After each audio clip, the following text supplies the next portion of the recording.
अली साहब, अली नवाज आवान साहब आज पीटीआई का साथ छोड़ गए हैं सर। ऑब्वियसली आप यही कहेंगे कि उन्हें मजबूर किया गया, तो सर अगर उन्हें मजबूर किया गया तो फिर ये बता दीजिए कि आप समेत शाह महमूद कुरैशी साहब, परवेज खटक साहब, इन्हें क्यों किसी ने मजबूर नहीं किया? बहुत शुक्रिया। बिस्मिल्लाह रहमान रहीम। अल्लाहुम्मा सल्लि व सल्लिम मुबारक अला सय्यिदिना मोहम्मद व अला आलि मोहम्मद। सबसे पहले सिर्फ आधा मिनट इस वर्ल्ड कप फाइनल पे एक बात मैं करता चलूं।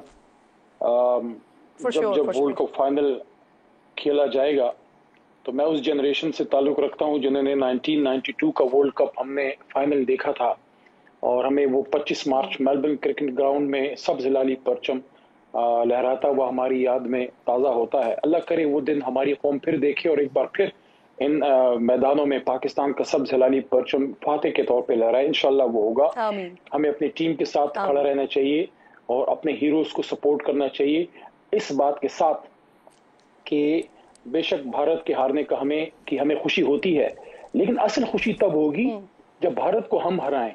ये भी एक डिफीटिस्ट मेंटालिटी है कि खुद तो हम वर्ल्ड कप से बाहर हो गए और कोई और उनको हराए तो हम खुशी के शादियाने जो है बजाएं। मैं समझता हूँ स्पोर्ट्समैन स्पिरिट ये है कि हम अपने में वो दम पैदा करें कि हम भारत को भारत में जाके हरा सकें जिस तरह माजी में हुआ, और इंशाल्लाह ऐसा होगा। आपके सवाल की तरफ आता हूँ, चूंकि आज अहम दिन था इसलिए मैंने ये इब्तिदा में बात की। लेकिन अली नवाज अवान मेरा भाई है, मेरा हमनाम भी है, और मैं उसको उस टाइम से जानता हूं जब वो एमएनए नहीं थे और यहाँ काउंसलर थे। वर्कर आदमी है, नीचे से ऊपर आया है, मेहनती आदमी है, और कुछ दिन कबल तक हमारे साथ हमारी मीटिंग्स में शरीक होते थे, फिर अचानक वो गायब हो गए और अब नमूदार हुए हैं ये आईपीपी में। तो अब कितना ये आज़ादी से उनका फैसला है ये तो सबके सामने आया है, क्योंकि उनका वीडियो पैगाम भी नशर हो रहा है। तो मैं समझता हूँ जब कभी आज़ादी होगी, जब कभी वो बात खुली कर सकेंगे तब इस पे कमेंट करेंगे। इस वक्त तो हम अफसोस ही कर सकते हैं कि पाकिस्तान की सियासत में सियासी कारकुनान का अगवा जारी है, और अफसोस की बात ये भी है कि वो निकल के आईपीपी के वहां निकल रहे हैं। ये सवाल उठता है जहांगीर तरीन साहब और अलीम खान साहब पे कि ये कैसे हो रहा है कि मगवी लोग गायब होते हैं और आपकी तरफ निकल आते हैं। ये तो सियासत से ज्यादा अब एक कानूनी लेकिन सर सवाल मेरा मैंने यही पूछा था ना कि वो आपके साथ क्यों नहीं हुआ, या शाह महमूद कुरैशी साहब के साथ क्यों नहीं हुआ, या परवेज इलाही साहब के साथ क्यों नहीं हुआ? गिरफ्तार तो आप भी हुए थे सर। देखिए मेरे ख्याल में शायद हमारी बचत इसमें हो गई थी कि हम एक लीगल प्रोसेस के अंदर एंटर हो गए। अल्लाह के करम से आप जेल में चले जाते हैं, पॉलिटिकल प्रिजनर बन जाते हैं, फिर जाहिर है वो तकलीफ और सोबत से तो गुजरे। शाह जी की तो अभी तक तकलीफ गुजर रही है, वो तो अभी तक जेल में है। इनका कुछ दोस्तों का मसला कुछ और रहा, क्योंकि जब जेल में आप नहीं होते, आप एक लीगल प्रोसेस में आप एंटर नहीं हो पाते और आप गायब हो जाते हैं, तो पता नहीं फिर आप कहाँ होते। तो ये जो आपने देखा होगा हमारे बहुत से खैबर पख्तूनख्वा से बहुत से लोग, पंजाब से कुछ हमारी लीडरशिप जो जेलों में गई हैं, अदालतों के कवर के नीचे जब अदालत हुक्म देती है आप निकल आते हैं। जैसे मेरा केस था, स्पेसिफिक अपनी बात करूंगा कि मेरे पे दहशतगर्दी का आर्मी एक्ट, सीक्रेट एक्ट वगैरह लगा। दहशतगर्दी की अदालत में अदम सबूत की बुनियाद पे 9 मई का मेरा केस खत्म हो गया। उसके बाद जब और कुछ नहीं मिला तो करप्शन केसेस में 50-60 दिन अंदर किया। बड़ी ईद भी उधर गुजर गई। बहरहाल हाई कोर्ट पेशावर के हुक्म से निकल आया। इन लोगों को बेचारों को ये कवर हासिल नहीं हो सका, और इसी वजह से पीटीआई के साथ थे, कुछ दिनों पहले उन्होंने ओहदा छोड़ा इसी वजह से जो है, और किरण साहबा इसी वजह से हमारे मेंबर्स इंक्लूडिंग अली नवाज अवान साहब की भी कोशिश ये थी कि वो अपने आप को अदालत के सुपुर्द करें और अपना एक लीगल बैटल करें, लेकिन बदकिस्मती से वो मौका उनको नहीं मिल सका। नहीं सर, ऐसा नहीं है ना, ऐसा नहीं है ना कि जो गायब हो रहा है सिर्फ वही पार्टी छोड़ रहा है। असद उमर साहब, इन्होंने पहले ओहदा छोड़ा, फिर कुछ अर्से के बाद पार्टी भी छोड़ दी सर। तो कमजोरी सिर्फ ये तो नहीं है ना कि गिरफ्तार हो रहे हैं और उसके बाद पार्टी छोड़ रहे हैं। कमजोरी अंदर ही पार्टी में कहीं ना कहीं है ना सर, पॉलिसी का इशू है ना सर। खान साहब अभी तक अपने उसी मौकफ पर और उसी तर्ज अमल पर कायम है। हो सकता है ये भी मसला हो सर, लोगों का छोड़कर जाना। लेकिन बड़ा नामुनासिब होगा कि मैं अपनी पार्टी के वो दोस्त जो कुछ तो मेरे लिए बहुत ज्यादा काबिल एहतराम, जैसे असद उमर साहब तो मेरे बहुत ही काबिल एहतराम दोस्तों में से और सीनियर्स में से थे, मैं उन पर यहाँ पे बैठ के नेगेटिव कमेंट्स करूँ, बड़ा ही नामुनासिब और अनजेंटलमैनली लगता है। हर आदमी की एक क़ुव्वत बर्दाश्त होती है।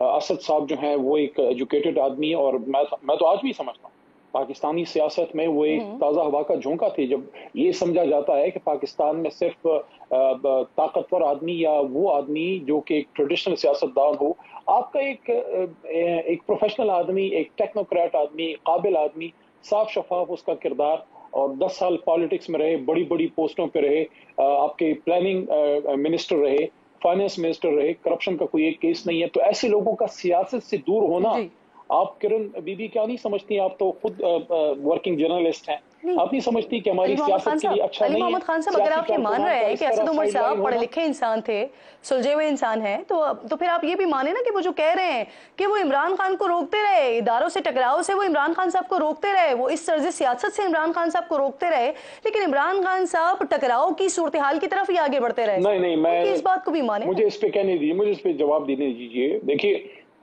असद साहब किसी प्रेशर में या मुश्किल में, या मुझे नहीं पता, उन्होंने मुझसे शेयर नहीं किया ये बात, लेकिन जिस भी वजह से वो गए हैं, लेकिन इस बात से मैं नहीं एग्री करता कि इदारों से टकराव की कोई सियासत थी। और अगर ऐसी कोई बात खुदा न खास्ता होती तो मुनासिब वक्त फिर वो था कि जब कुछ भी नहीं हुआ था फिर आप छोड़ देते। तो मैं उनके बारे में, असद भाई के बारे में कोई नेगेटिव बात नहीं करना चाहता। मैं सिर्फ ये कहना चाहूंगा, अपनी जमात की बात करूंगा कि इमरान खान साहब की और तहरीक इंसाफ की किसी इदारे से, और लेट्स बी वेरी क्लियर, किसी भी इदारे से किसी टकराव की कोई सियासत नहीं थी। उस दिन एहतजाज हुआ, एहतजाज में कुछ लोग प्रॉपर जगहों पे एहतजाज किया, कुछ लोगों ने जज्बाती होकर गलत जगहों पे गए। आपकी पार्टी के हैं, हर तरह का इस्तिस्ना उनको हासिल है, लेकिन वो भी ये कह रहे हैं कि कानूनी तौर पर तो वो कुछ कर सकते हैं, लेकिन ख्वाहिशात को लेकर नहीं आगे बढ़ सकते हैं, वो ख्वाहिशात पर अमल नहीं कर सकते हैं वो। तो सर, उनको भी कोई ना कोई मसाइल और कोई ना कोई खदशात तो है ना, तभी वो ये बात कर रहे हैं पार्टी पॉलिसी से। देखिए, पार्टी क्या पॉलिसी है? पार्टी पॉलिसी बड़ी सिंपल है। आरिफ अलवी साहब बताएं और आप बताएं सर। वो आपको कह रहे हैं कि ख्वाहिशात जो है वो कानून के मुताबिक नहीं है, इमरान खान साहब की ख्वाहिशात। देखिए, मैं पार्टी का तर्जुमान बैठा हूं, मेरे से पूछ लें पार्टी पॉलिसी क्या है। पार्टी पॉलिसी ये है कि आजाद शफाफ इलेक्शन हो और लोगों को लेवल प्लेइंग फील्ड तमाम जमातों को मिले। अगर मुस्लिम लीग नून का कोई भाई हमारा जलसा कर रहा है या पीपल पार्टी का कोई वर्कर कर रहा है, मेरे भी कारकुन को हक हासिल है, वो भी पंजाब में कैंपेन करे, वो भी जलसा करे। और एक और चीज, क्या किरण नाज को यह हक हासिल नहीं है? आप एक जर्नलिस्ट है ना, आपको हक हासिल नहीं है? आज आप समाज पे काम कर रही हैं, आपको अगर अच्छी ऑफर मिलती है, आप प्रोफेशनल हैं। सर आप तर्जुमान हैं, ये बताएं, आज भी आप कहते हैं आपकी हुकूमत अमेरिका ने गिराई है? अली साहब, मुझे कहने दीजिए ना, मैं आपको आपकी फील्ड से समझाने की कोशिश करता हूँ कि आप अपनी मर्जी से अगर ये चैनल छोड़ के कहीं और जाती हैं तो वो आपका एक अच्छा फैसला होगा, लेकिन अगर आप फोर्स करके आपको कहीं और चैनल भेज दिया जाता है, क्या वो मुनासिब होगा? खामोशी छा गई, मैं जवाब के इंतजार में। बिल्कुल, ये बिल्कुल मुनासिब नहीं होगा, लेकिन इसका फैसला कौन करेगा कि मैं जबरदस्ती गई हूँ या खुद से गई हूँ? फैसला कौन करेगा? जवाब दे देता हूँ, मैं उसका जवाब दे देता हूँ। देखिए, खान साहब की बड़ी क्लियर डिमांड है, वो क्या है? लेवल प्लेइंग फील्ड हो, उनके खिलाफ जो इल्जामात हैं, जो पॉलिटिकल इल्जामात हैं, उस पर उनको ओपन ट्रायल मिले। सर, आपने मुझसे एक सवाल किया, मैंने उस पर आपसे सवाल किया, आपने मेरी सवाल का जवाब नहीं दिया। इस बात का फैसला कौन करेगा सर कि मैं खुद गई हूँ या जबरदस्ती भेजी गई हूँ? देखिए, ये फैसला आवाम करेगी, ये फैसला वक्त करेगा, और ये फैसला आपको कॉमन सेंस करेगा कि एक शख्स है, वो एक जमात के साथ है, वो खुशी से उसके साथ है, अचानक वो गायब हो जाता है, फिर कहीं और से नमूदार हो जाता है। Do you think it's natural? जी, अच्छा, मुझे ये बताएं कि आप अभी भी मानते हैं कि आपकी हुकूमत अमेरिका ने गिराई है सर? देखें, सुपर पावर की तरफ से क्लियर डायरेक्शन कि इस शख्स को अगर हटा दिया जाए, इमरान खान साहब, कि अगर उनको हटा दिया जाए तो मामला ठीक हो जाएंगे, अदरवाइज फिर मामला सख्त हो जाएंगे। और अच्छा, इसमें दो मीटिंग्स होती हैं, एक इमरान खान वजीर आजम के नीचे, जिसमें नेशनल सिक्योरिटी कमेटी कहती है कि डिमार्च करें, और ये ब्लेटेंटली खुला मुदाखलत है, और उसके बाद आपकी पार्टी 15-20 दिन के अंदर शहबाज ये मानती है कि ये डायरेक्शंस अमेरिका की तरफ से आई है। सवाल करके जवाब नहीं सुनती, आप सवाल करके जवाब नहीं सुनती। मुझे कहने दीजिए कि अगर हम ये मान लें कि वजीर आजम इमरान खान के नीचे उस नेशनल सिक्योरिटी कमेटी ने कोई हेरा फेरी की, तो ये बताएं कि शहबाज शरीफ साहब के नीचे भी वही नेशनल सिक्योरिटी कमेटी हुई, उसमें फर्क ये था कि शहबाज साहब खान साहब की जगह आ गए और वहीं मिलिट्री लीडरशिप वहीं मौजूद थी। उस नेशनल सिक्योरिटी कमेटी ने भी इस एलानिए की तौसीक की कि हाँ, ब्लेटेंट इंटरफेरेंस है और डिमार्च होना चाहिए। तो जब एक बड़ी ताकत इंटरफेरेंस करती है तो कुछ ना कुछ रिजल्ट तो उसका निकलता है ना जी। सही। अब मुझे मेरे सवाल का जवाब दीजिए ना सर, यानी कि अभी भी आप लोग इसी मौकफ पे कायम हैं जो इमरान खान साहब ने एक इंटरव्यू में कहा था कि वो बात अब पीछे रह गई है, आज भी आप लोग उसी मौकफ पे कायम है कि आपकी हुकूमत अमेरिका ने गिराई है? क्लियर। देखिए, स्टार्ट तो वहां से हुआ ना। देखिए, उन दिनों में जब आप थोड़ा सा फ्लैशबैक में चली जाएं, आपकी याददाश्त मेरे से भी तेज है और शायद बादाम भी खाती होंगी, कि जब वो हमारे मामलात हो रहे थे, जब अदम एतमाद आ रहा था, एक बड़ी अजीब बात देखिए, जब जब अभी अदम एतमाद नहीं आया था, वो डेट्स आपको मैं बता दूंगा, तो जी।